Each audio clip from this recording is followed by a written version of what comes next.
बॉम्बे का ऑफिशियल, उससे पहले भी हालांकि 2-4 कहते हैं कि लोग इनकाउंटर हुआ था, लेकिन रिकॉर्ड पे कहते हैं कि ऑफिशियल इनकाउंटर बॉम्बे का यही केस था जिसकी कहानी आज मैं सुनाने जा रहा हूँ। तो पहली चीज़ तो ये कि ये शायद बॉम्बे का पहला इनकाउंटर था। दूसरी ये कि कहानी जुड़ी हुई है कहीं ना कहीं बॉम्बे के पहले अंडरवर्ल्ड डॉन से भी।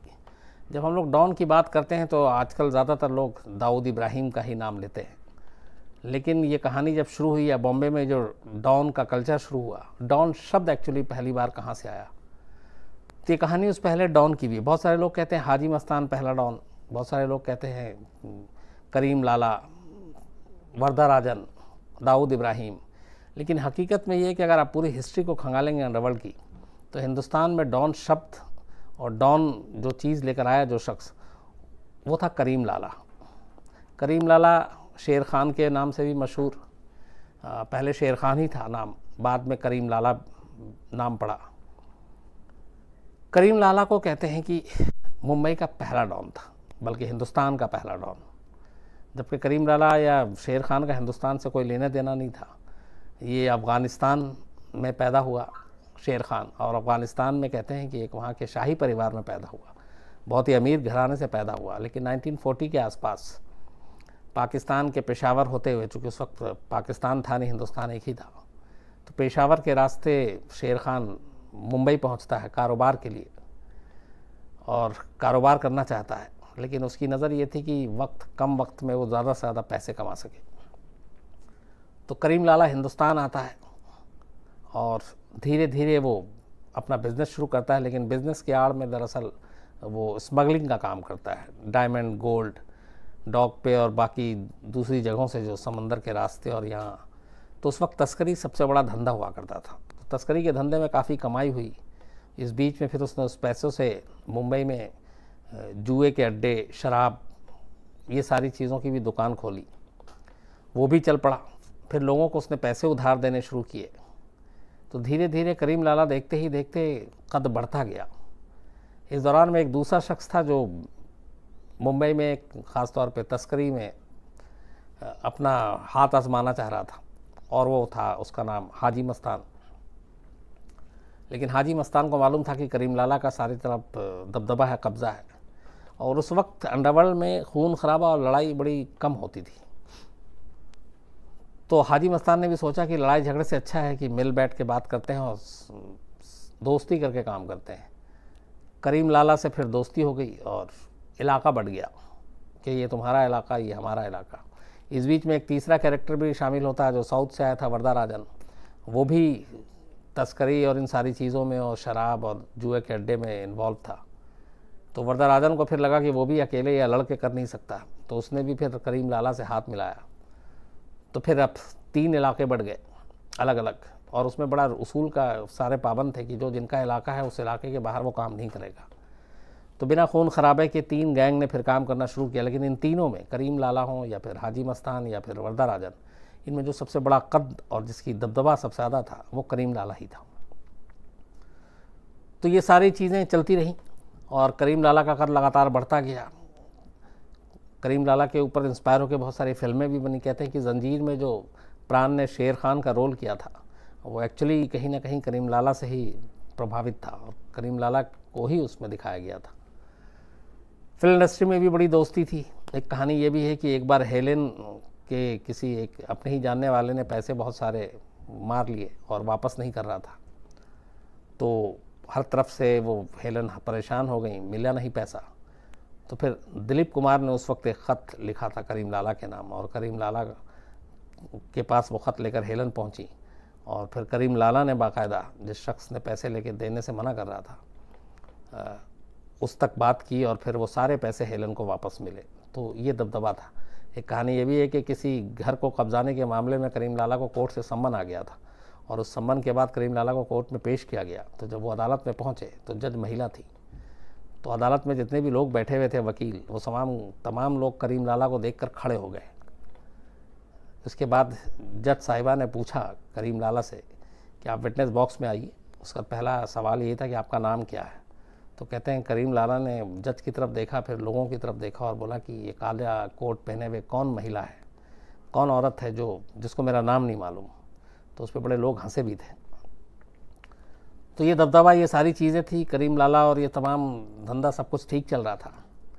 लेकिन वर्दा राजन, करीम लाला और हाजी मस्तान के बाद 80 के दशक में अचानक एक और अंडरवर्ल्ड जो नया डॉन बनने जा रहा था उसकी एंट्री होती है, और वो था उस वक्त साबिर कास्कर, जो दाऊद इब्राहिम का बड़ा भाई था। और ये लोग भी फिर ये सारी स्मगलिंग, तस्करी और बाकी चीज़ों में इन्वॉल्व होते हैं। लेकिन 80 के दशक में वक्त बदल चुका था, और इससे पहले के जो डॉन आपस में समझौता करके एरिया बांट के काम करते थे, खून खराबे से बचते थे, तो कास्कर और दाऊद इब्राहिम ये लोग उस रास्ते पे नहीं थे। इनका ये था कि दूसरे गैंग को उससे आगे निकलना है तो उनसे लड़कर निकलना है। बीच में हालांकि हाजी मस्तान ने सुलह सफाई कराने की कोशिश की, लेकिन करीम लाला के जो गैंग था वो असल में पठान गैंग के नाम से भी मशहूर था, क्योंकि करीम लाला खुद शेर खान नाम था और ख़ान के बाद पठान पड़ा, तो ये पठान गैंग, उसका अपना भाई सारे करीम लाला के थे। और मुंबई में एक तरह से पठान गैंग का ही पूरा राज था करीम लाला की वजह से। लेकिन खून खराबा उतना नहीं था। 80 के दशक में जब दाऊद के भाई साबिर कास्कर की एंट्री होती है, उसके बाद फिर ये आपस में गैंग वॉर शुरू होता है और एक दूसरे के लोगों को मारने लगते हैं। फिर एक वक्त ऐसा आता है जब करीम लाला को लगता है कि शायद ये इस तरह से मानेंगे नहीं। एक बार तो ये भी कहते हैं कि दाऊद इब्राहिम को उठवा कर करीम लाला के सामने लाया गया था और करीम लाला ने बहुत पिटाई की थी, ये कहानी है। उसके बाद फिर इनकी दुश्मनी चलती रही। अब पठान गैंग और कास्कर फैमिली, मतलब दाऊद इब्राहिम, उस वक्त 80 के दशक में दाऊद इब्राहिम को डॉन बनना था, बड़ा डॉन बनना था, मुंबई पे राज करना था, तो उसके लिए बहुत कुछ करना था। तो इसलिए अब वो पठान गैंग की आंखों की किरकिरी बन गया। अब इन दोनों के बीच में दुश्मनी शुरू हो गई। हालांकि इस दुश्मनी को कम करने के लिए हाजी मस्तान ने बीच बचाव किया, फिर एक बार समझौता कराया कि एक दूसरे को आप मारोगे नहीं, एक दूसरे के लोगों के हमला नहीं करोगे। कहते हैं कि पठान गैंग ने समझौता तो कर लिया, दाऊद ने भी कर लिया, लेकिन पठान गैंग अंदर ही अंदर नाखुश था दाऊद के इस बढ़ते दबदबे से, और इसीलिए वो दाऊद को सबक सिखाना चाहता था। इसी दौरान में एक चौथे कैरेक्टर की एंट्री होती है। इस कैरेक्टर का नाम था मनोहर अर्जुन सुर्वे। एक लड़का जो महाराष्ट्र के रत्नागिरी में पैदा हुआ, फिर मुंबई आता है, अपने ताऊ और ताई के पास रहता है पढ़ाई लिखाई के लिए। मुंबई के कीर्ति कॉलेज में एडमिशन लेता है। बीए में दाखला करने के बाद पढ़ने में होशियार, बीए 76% मार्क्स के साथ वो पास करता है। लेकिन उसका जो सौतेला भाई था वो थोड़े क्राइम की दुनिया में दखल रखता था, तो मनोहर अर्जुन सुर्वे अपने उस सौतेले भाई के भी करीब था। फिर कॉलेज के दौरान ही उसने अपना एक गैंग बनाया, छोटी मोटी बदमाशी भी करता था, लेकिन बहुत पढ़ा लिखा, पढ़ने में तेज, 76% मार्क्स, मतलब उस ज़माने में। तो धीरे धीरे फिर वो क्राइम के रास्ते पे चल पड़ता है। और एक बार अपने सौतेले भाई के साथ मिलकर उसी इलाके में किसी से लड़ाई हुई थी, एक शख्स की लड़ाई में जान चली जाती है। उसके कत्ल के सिलसिले में मनोहर सुर्वे, उसके भाई और उसके एक दोस्त, इन 3 लोगों को पुलिस पकड़ के कोर्ट ले जाती है। अदालत इनको उम्र कैद की सज़ा सुना देती है। तब उम्र कैद 14 साल के लिए हुआ करती थी। उम्र कैद के बाद इन तीनों को बॉम्बे की जेल में नहीं रखा जाता, बल्कि पुणे के ही अरवदा जेल में भेज दिया जाता है। लेकिन वहाँ एक दूसरा और भी कई गैंग थे, उनके साथ मारपीट होती है। जब मारपीट होती है तो फिर जेलर परेशान हो जाता है, फिर उसको वहाँ से निकाल कर रत्नागिरी जेल में भेज दिया जाता है। 9 साल बीत जाते हैं जेल के अंदर रहते रहते। 9 साल के बाद एक दिन मौका मिलता है और मनोहर सुर्वे जेल से भाग जाता है। जेल से भागने के बाद वो सीधे मुंबई पहुंचता है, बॉम्बे तब का। बॉम्बे में अब उसका ये था कि अपना गैंग बनाना है, लेकिन उस वक्त तक अंडरवर्ल्ड में भी थोड़ा सा वो चीज़ें आ गई थी, रिलीजियस लाइन पे गैंग वैंग। तो कोशिश करता है कि वो दाऊद इब्राहिम के गैंग में शामिल हो, वहाँ जगह नहीं मिलती, पठान गैंग में शामिल हो, वहाँ जगह नहीं मिलती। तो ये छोटी छोटी वारदात करता रहता है और कुछ लोगों को मारता भी है, सरकारी बैंक को लूटता है, ख़जाने को लूटता है, गाड़ियाँ चुराता है और अपने दुश्मनों को ठिकाने लगाता है। धीरे धीरे मनोहर सुरवे का थोड़ा नाम होने लगता है और उसके बाद उसका नाम बदल कर अब मन्या सुरवे हो जाता है, क्योंकि उसके दोस्त उसको मन्या के नाम से बुलाते थे। तो मन्या सुरवे की जब ये किस्से कि एक बहुत ही नया लड़का आया है जो बड़ा डेयरिंग है, पठान गैंग तक पहुंचती है इसकी कहानी। पठान गैंग दाऊद इब्राहिम और उसके भाई से उस वक्त तक समझौता तो कर चुकी थी, लेकिन पठान गैंग किसी तरह से सबक सिखाना चाहती थी और इसीलिए उसने अब सोचा कि चूँकि हाजी मस्तान के साथ बात हो चुकी है, समझौता हो चुका है, तो ऐसा करते हैं कि कोई किसी एक नए लड़के को ये काम दिया जाए जो दाऊद के बड़े भाई को ठिकाने लगा सके।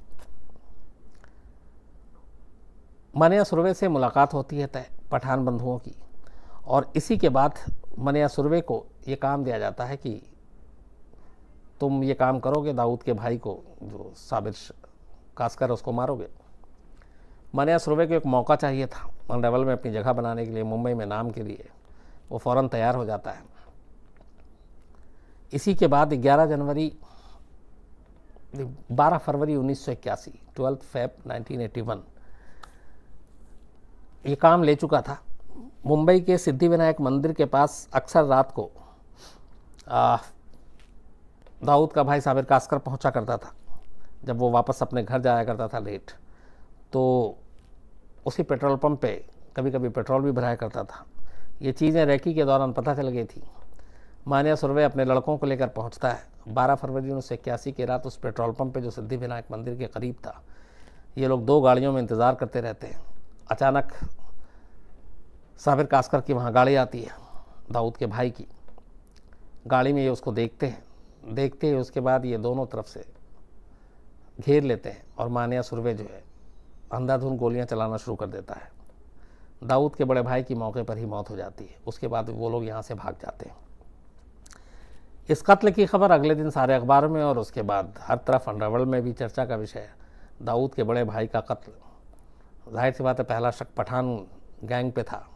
पठान गैंग भी थोड़ा घबराता है, लेकिन फिर धीरे धीरे पता चलता है कि ये काम मन्या सुरवे नाम के एक नए गैंगस्टर ने किया है। अब यहाँ से मन्या सुरवे और दाऊद इब्राहिम की दुश्मनी शुरू होती है। लेकिन मन्या सुरवे इसके बाद उसका कद बहुत बढ़ गया और धीरे धीरे वो बहुत सारे फिर क्राइम करने लगा। इवन उसने पुलिस वालों पर भी हमला किया और उसने अपना गैंग बनाया। और इस गैंग ने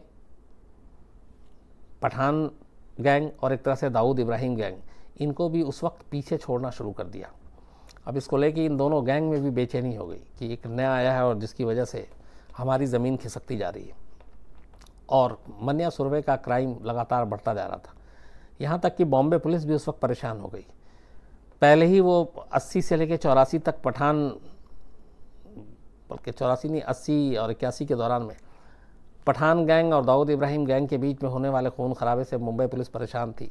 दोनों को वार्निंग भी दिया गया। अब उधर मन्या सुरवे भी एंट्री ले लेता है, तो बॉम्बे पुलिस के लिए अब 3 तरफ से परेशानी थी। और इन्हीं सब चीज़ों को देखते हुए बॉम्बे पुलिस ने फिर ये फैसला किया था कि अब बहुत हुआ, इस गैंग को रोकने के लिए कुछ कड़े कदम उठाए जाएंगे। उन्होंने बाकायदा इन गैंग को सबको मैसेज भी भिजवाया गया। और फिर हुआ कि पहला जो इसको रोका जाए वो है मन्या सुरवे।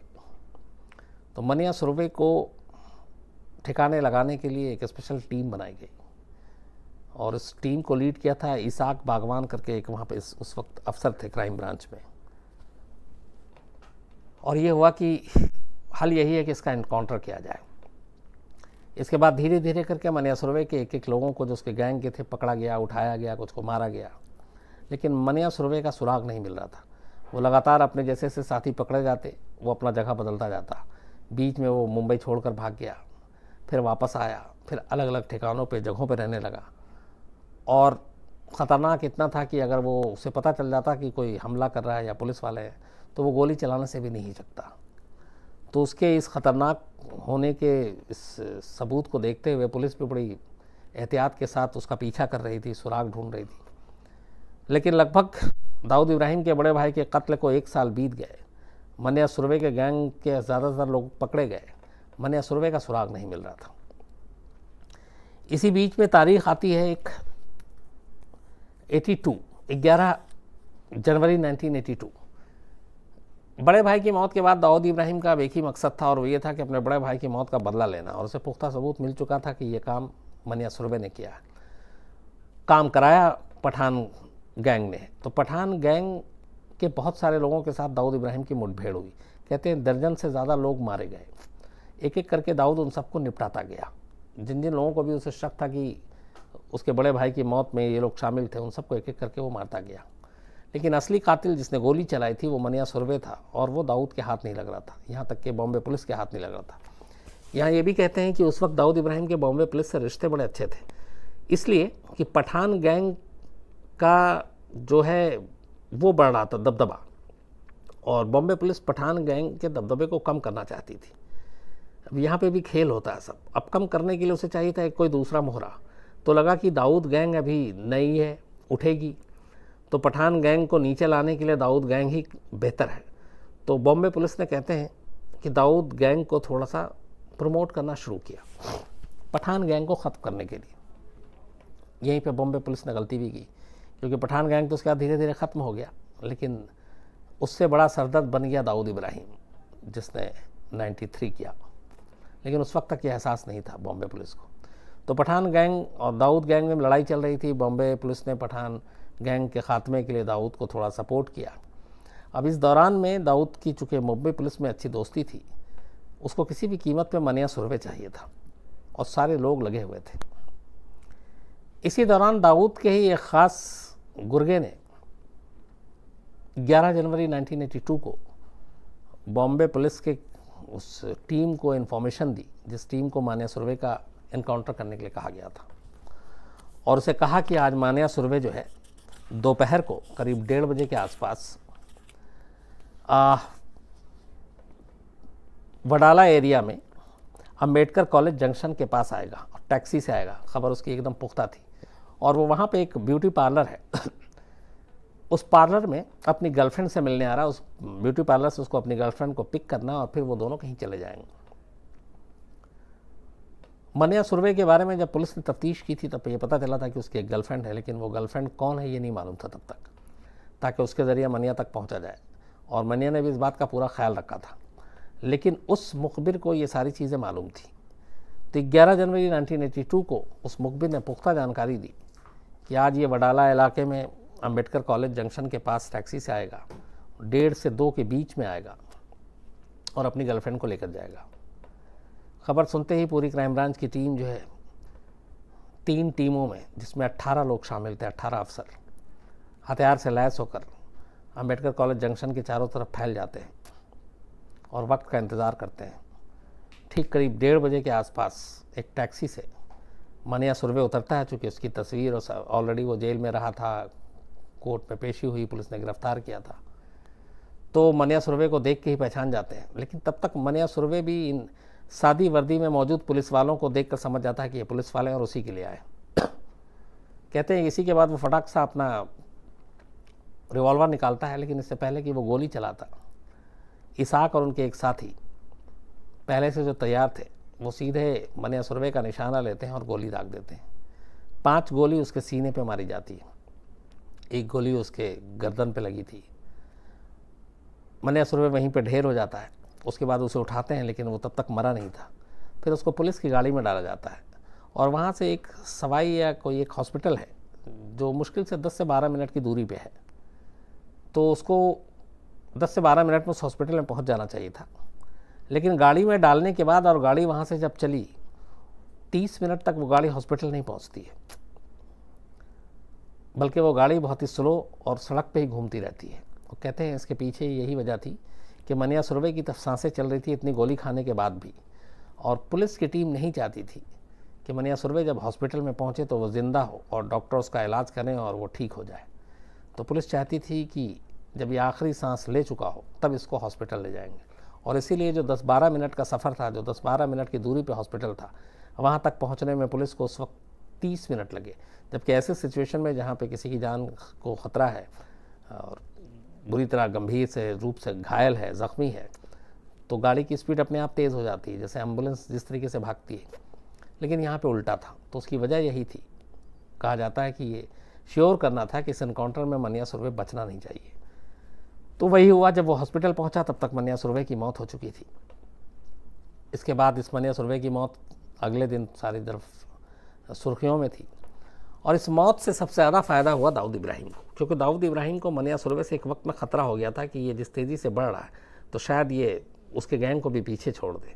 दूसरी चीज़ जो सामने आई बाद में वो ये कि मनिया सुरवे के इस एनकाउंटर के लिए दाऊद इब्राहिम ने भी पुलिस की मदद की, और जो मुखबिर जिसने खबर दी थी पुलिस को वो दाऊद का ही आदमी था, और दाऊद ने ही ये मैसेज पुलिस तक पहुंचाया, और दाऊद के कहने पे ही पुलिस मनिया सुरवे का एनकाउंटर करने के लिए तैयार बैठी थी।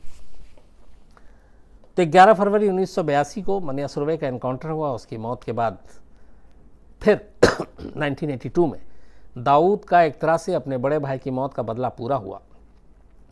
मनिया सुरवे के बाद अब मुंबई की सड़कों पर खून खराबे का दौर बहुत तेज़ी से बढ़ गया अब, क्योंकि अब एक मनिया सुरवे हट चुका था, अब सिर्फ बचा जो पठान गैंग और दाऊद। और यहीं से कहते हैं कि दाऊद का उत्थान शुरू हुआ। दाऊद ने एक एक कर पठान गैंग के लोगों को निशाना बनाना शुरू किया। हाजी मस्तान बीच में आया, लेकिन फिर हाजी मस्तान की भी बात नहीं सुनी, और तब तक हाजी मस्तान भी इन चीज़ों से किनारे होकर एक तरह से राजनीति और बाकी चीज़ों में जाने का रास्ता था। करीम लाला जो इस पूरे पठान गैंग के मुखिया थे, उम्र हो गई थी लगभग उस वक्त 70-72 के आसपास, तो वो भी धीरे धीरे बाकी उसके भाई और वो सारे गैंग चला रहे थे। लेकिन अपने भाई का बदला लेने के लिए करीम लाला के सगे छोटे भाई को भी दाऊद इब्राहिम ने मार डाला, और इसी के बाद पठान गैंग से उसकी दुश्मनी और तेज़ हुई, जिसके बाद दोनों तरफ के बहुत सारे लोग मारे गए। हर दिन मुंबई की सड़कों पर एनकाउंटर होता था दोनों गैंग के बीच, पुलिस भी परेशान थी, और ये सिलसिला चलता रहा लगभग 85-86 तक। उसके बाद धीरे धीरे पठान गैंग पूरी तरह से लगभग ख़त्म हो गई। 2002 में करीम लाला करीब 90 या 91 साल की उम्र में करीम लाला की मौत हुई, मतलब वो 90 साल तक जिया, और उससे पहले करीब पठान गैंग लगभग ख़त्म हो चुका था, और सिर्फ मुंबई में एक ही गैंग बचा था, और वो था दाऊद इब्राहिम। 90 तक दाऊद इब्राहिम का राज चला, लेकिन 93 मुंबई सीरियल ब्लास्ट से जस्ट पहले दाऊद ने मुंबई छोड़ दिया, क्योंकि उसे मालूम था अब क्या होने जा रहा है। और तब से दाऊद आज तक हिंदुस्तान के कानून को उसको तलाश है, वो मिला नहीं है।